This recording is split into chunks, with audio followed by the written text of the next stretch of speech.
The so-called manifesto is a stunning thing to read, Mr. President. He appears to reference a motive in it. He writes this, quote, "Administration officials, they are targets." And he also wrote this, "I am no longer willing to permit a pedophile, rapist, and traitor to coat my hands with his crimes." What's your reaction to that? Well, I was waiting for you to read that because I knew you would, because you're horrible people, horrible people. Yeah, he did write that. I'm not a rapist. I didn't rape anybody. But, do you think he was referring to you? Excuse me.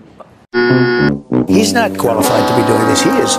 I mean, you have to look at the vice president very seriously, and you compare him and Jim. I'm not a pedophile. You read that crap from some sick person.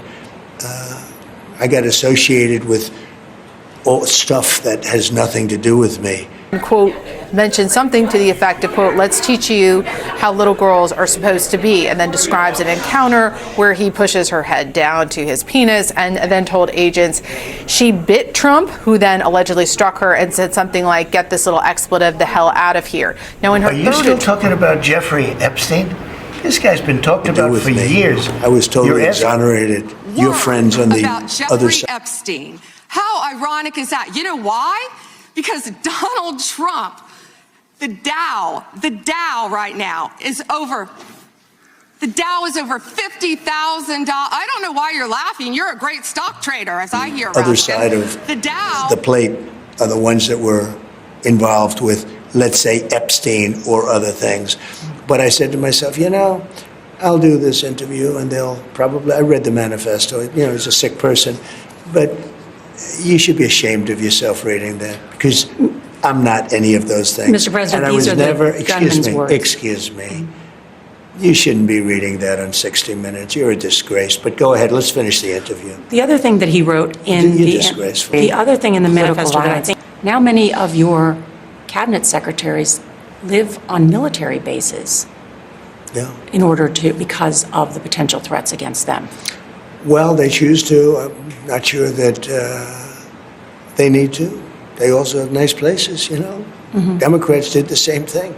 Some of the housing on the military bases is very nice. I'm not sure they do it necessarily for violence, but probably it's not the worst thing in the world. Look there, but it would have been a much different speech. I would have had to just get up and say, "I love you all." Mm-hmm. And there was love in the room. It was amazing. There was love in the room. Why do you think that?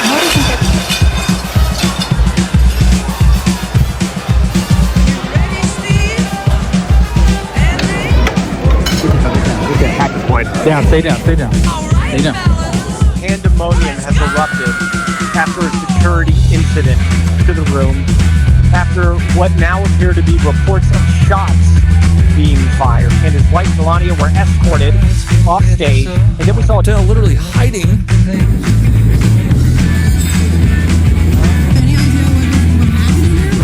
Oh my God. There goes RFK. Oh, hey, who's this back here?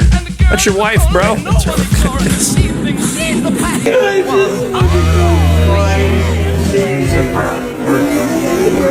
Why do you think that is? Why do you think that the tone changed? People came together. Democrats that truly can't stand me were saying, "Sir, could I just shake your hand?" I mean, I'm leaving, and I'm seeing people, high-level people, and they're saying, "Sir, great job, sir."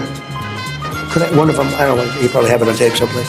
One of them said, "Could I hug you?" Last night was going to be your first attendance at the White House Correspondents' Dinner. That's right. As president. I was looking forward to making a speech. Mm-hmm. And it would have been a lot different had I gone up and had I stayed. It was very interesting because I said, I can't make that speech. I was going to do a pretty Tell me. roar. I won't go into the total details, but no, I was going to hit people really hard with humor.